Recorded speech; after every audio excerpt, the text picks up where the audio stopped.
right, so Green Day recap here. It was red yesterday, green today.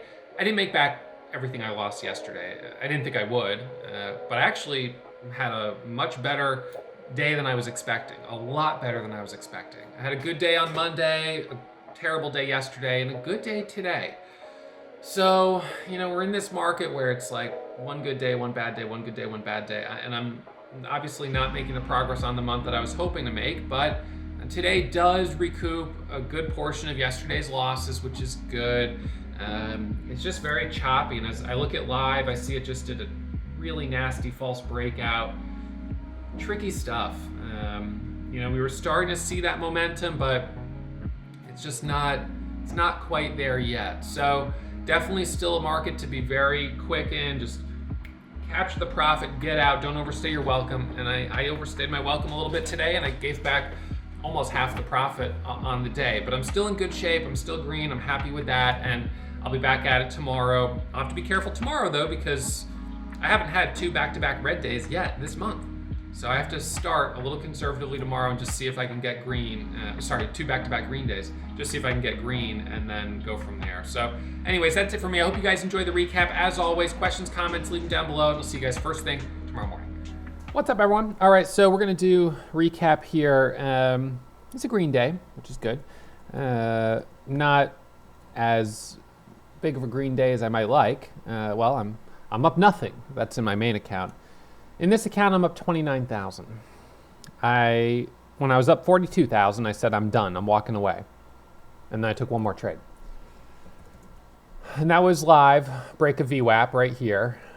And it was looking good. Broke VWAP nicely. And then rejected and halted coming down. And I lost 12,000 bucks. And now I'm really wishing I had stopped trading when I said, I said I don't want to walk away with anything less than 45,000 today. And at that point, I was up 49,000.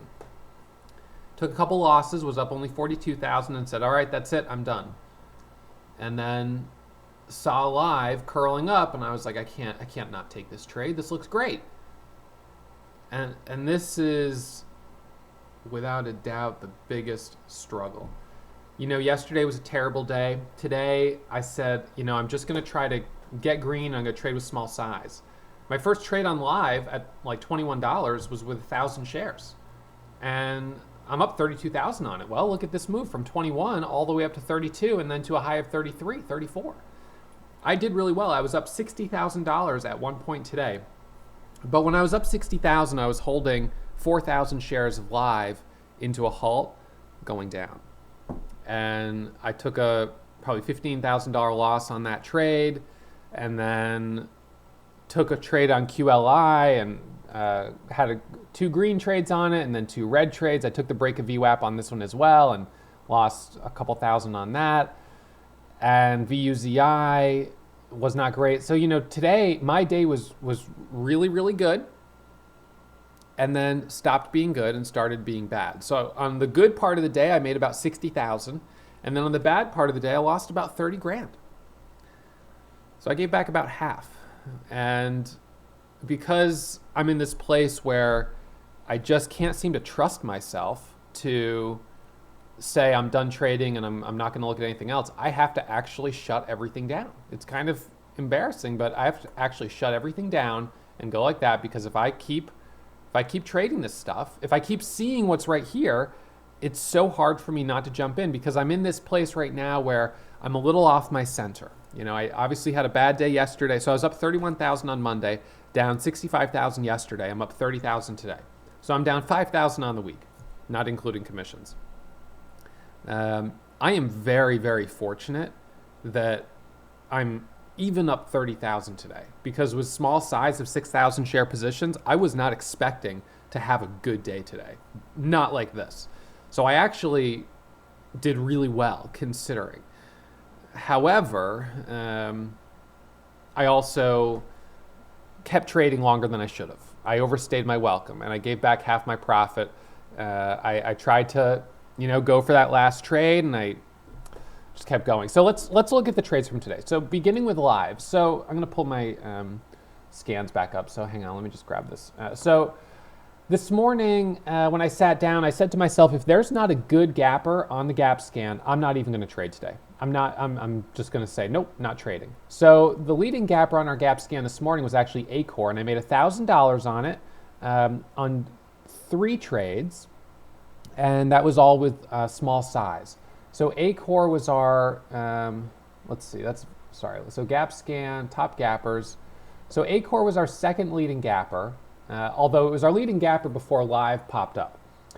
So I took 1 trade, or 3 trades on Acor. My first one was 3,000 shares for the breakthrough 750. I got in at 750 and sold it for 5 cents, was up 150 bucks. And I was like, all right, that's not bad.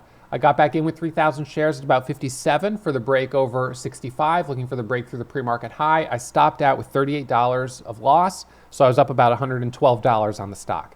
I then got back in, first candle to make a new high, and sold on the move here up to, I actually got exits at like 73 and 74.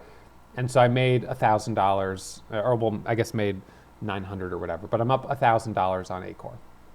And then I was just sitting here and I saw live pop up right about here. It jumped up on the scanners as a big gapper, but with only like 7,000 or 8,000 shares of volume. So I was like, all right, well, what's the news? 2020 fiscal results, company had net income of $6.40 per share, also reported operating income 20 million, an increase of 520% over the same period last year. So then I was like, whoa. And the company repurchased 236,000 shares of their own stock at $7. So that's when I was like, okay, well, that sounds like a great catalyst. It drops down here to 17 or 16, and then it surges up right here. And I was tempted to buy it for the breakthrough 19. I had an order for 500 shares, and I didn't do it because I was just like, I can't. The volume is too light, the risk is too high. And then as it started to open up here, I went ahead and added at about 21, 22, 23. I added 400 shares at 25. I added, I got 21 shares filled at 26.75. I added at 27. I then took 450 shares off the table at 28.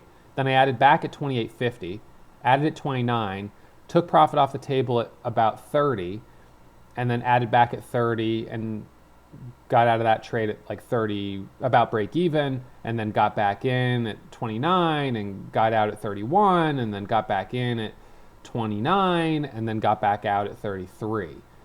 And then we had the squeeze at the open into the halt.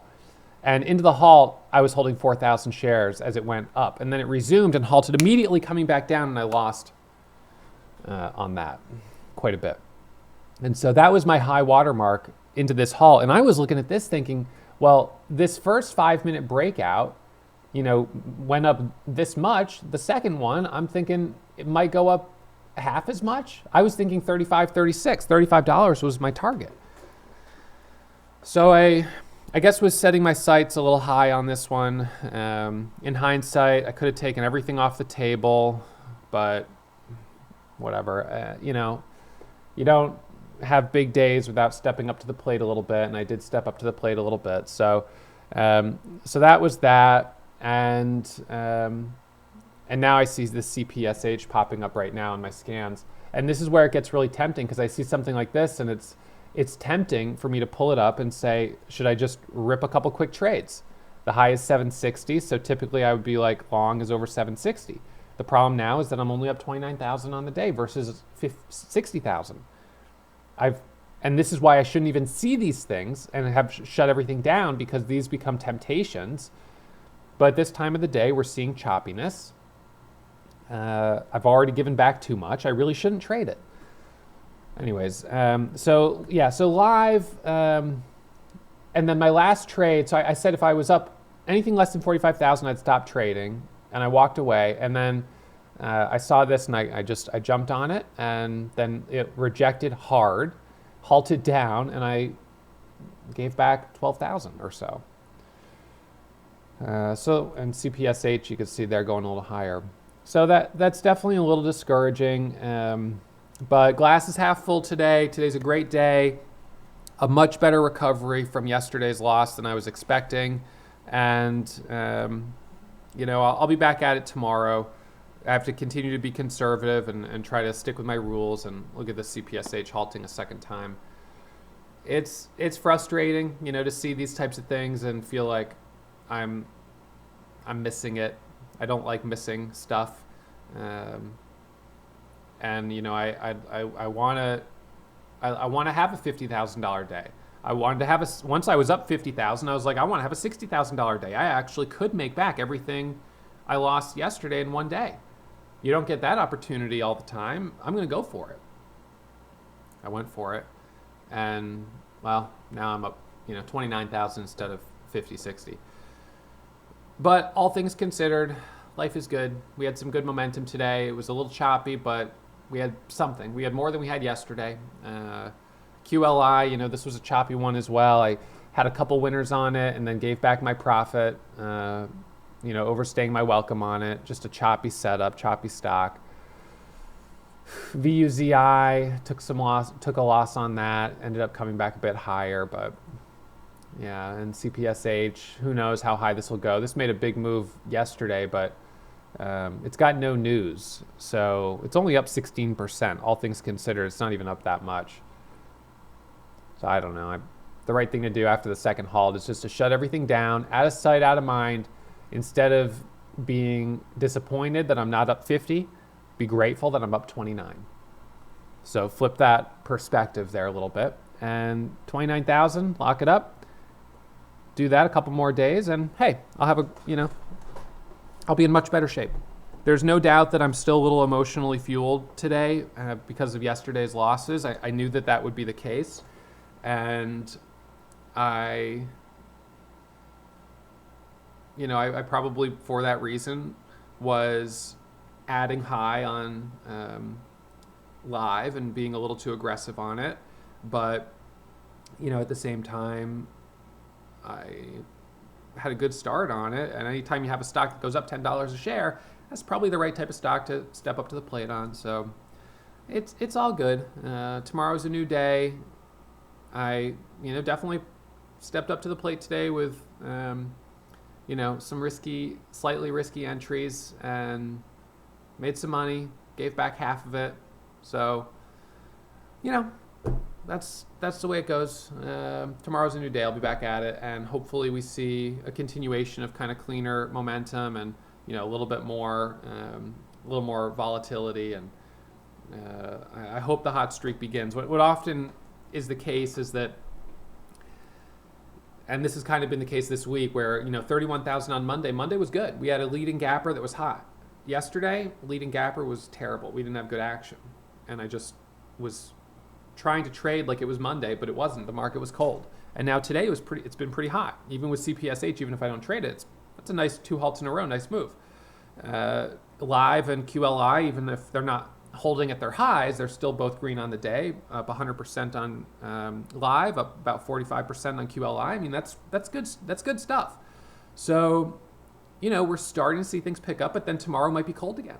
And if tomorrow's cold again, I can't trade as aggressively as I traded today. So I'm going to sit down tomorrow morning. I'll be watching the scanner closely. And if the scanner is garbage and we don't see anything that looks good, I might just say, you know what? I'm not going to trade. I'd rather not trade than feed into the choppy market and get myself frustrated. I need to be protective of that emotional state right now, try to get myself recentered. I had a roller coaster down yesterday and then back up today and then back down. But fortunately, I'm going to say right here, up 29,000, let's step off the roller coaster for today. Let's not. I mean, it wouldn't take much for me to lose another 10 grand. And now I'm up only 19. Or another 15 grand and I'm up only 15. It wouldn't take much. So I've got to be grateful for what I have, not overstay my welcome, and clear that profit off the table, come back tomorrow. And ultimately, by next week, I'll be feeling most likely, if I have a couple, if I finish this week in good shape tomorrow and Friday, and good shape can even be 2 small days of $1,000, but just, without another relapse of really stupid trading. And I would say today was, I wasn't as disciplined as I could have been, because I said I was going to walk away if I was up only 45, and then I took another trade. So what I should have done was shut everything down. The second I crossed that number and I was up only 42, I should have shut everything down. Because by leaving it up, and I left it up so I could do my recap, but whatever. So by leaving it up, I, saw something and couldn't stop myself from jumping in. So, gosh, it's so hard there. I'm sure I'm not alone in feeling that way, but again, in a hot market, that instinct, that impulse pays me really well. And I think that's something, just to go on a bit of a tangent for a second, for those that are critical of my losses or of how aggressive I am at times, or who say, oh, you're gambling with your account, you're not trading, you're just buying stuff that's you're just jumping on everything. I've been trading for quite a long time at this point, almost 10 years. And I obviously have a strategy that works well. Trading momentum, which is what I do and what a lot of traders do. We trade momentum. We trade stocks trending up.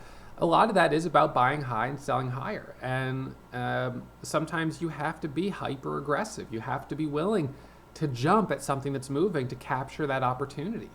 And it's sort of like if I think about some dogs that have that really strong chase instinct, that hunting instinct, that instinct in them is so powerful, to the point where sometimes June she'll chase a car, she'll chase the bike, she's got it in her so deeply that while that chase instinct served her really well and is part of her genetic breed, it doesn't always serve her well, and she needs to sometimes show better restraint, which is not easy for her. And it's one thing for her to see a car driving by from 100 feet away. It's another for her to be on the sidewalk and have the car rip by 2 feet away. Sometimes it's so close. The same with a squirrel. A squirrel 100 yards out, whatever, but a squirrel 5 feet away, it's very different. And so with trading, if I would say that I've trained my brain, and many of you, I didn't have, maybe I was somewhat, I had a natural aptitude to pick this up faster. I don't know, maybe. But I would say that through 10 years of trading, I have trained my brain to work a little differently. I bet if you did a brain scan of a trader while they're trading, you would see that areas are active that are probably, or much more activity in certain areas of the brain than on someone that's doing a different type of work that's not a trader. Because ultimately we've trained ourselves as momentum traders to see what's moving, to jump on it quickly, to make these very quick assessments. And when you're doing all that, you're sometimes relying on instinct and intuition. And sometimes you think you're jumping on something hot, you think you got a squirrel, and you bite down on a tire and you get crushed. And fortunately with trading, the cost of those incidents are your pride, your ego, and some profit, not that you're actually getting run over by a car. It can feel like it sometimes, but yeah, so that's the area where it can sometimes be also difficult to judge objectively, is this a squirrel or is this a tire? It sometimes feels disappointing that I am not able to always make that really solid determination of, am I jumping here, and is this the right thing for me to jump on? Or is it too risky, or is it, this or that? I suppose live this morning when I first jumped on it could have gone the other way. It certainly could have. It could have dropped right back down to 17 and I could have lost a couple $1,000 on it. But I think the educated intuition there of seeing the earnings, knowing it's a former momentum stock, it was the leading gap, or those things. That was sort of an educated move, but sometimes there will be times maybe later in the day where I'm starting to act faster before I'm really thinking it through, and that's where I can sometimes find myself catching back-to-back losses. So limiting the amount of time that I'm sitting here, same with June. How long can she sit and stare at a squirrel around the yard collecting nuts before she's like, I can't not go chase a squirrel anymore. So how long can she maintain that composure? If you have trained dogs, you sit, stay, and she might be sitting there almost trembling. She's like looking at you, but looking at that thing, but looking at you, looking at that thing, and that takes a lot of energy. And sometimes trading is kind of like that. It's like, am I going to jump? No, don't jump. Okay, I'm jumping. And then, no, so every day is a challenge. Certainly the struggle right now feels much greater than a month ago, but that's the way the market is. You'll have easy days, or easier, it's a very relative term.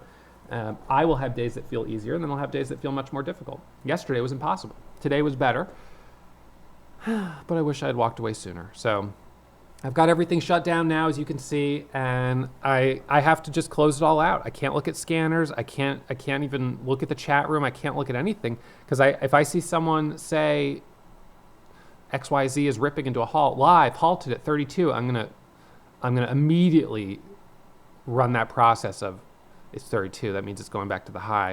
If it goes through 35, 36, 38, 40, oh my God, and then I'm FOMO, fear of missing out, regret of missing out. Oh, why? I'm up 29,000. If I had come back, and even though I shouldn't have, but if I had taken that one last trade, I could have gotten myself back up to 50, 60. It was finally a stock that did something crazy, and I missed it.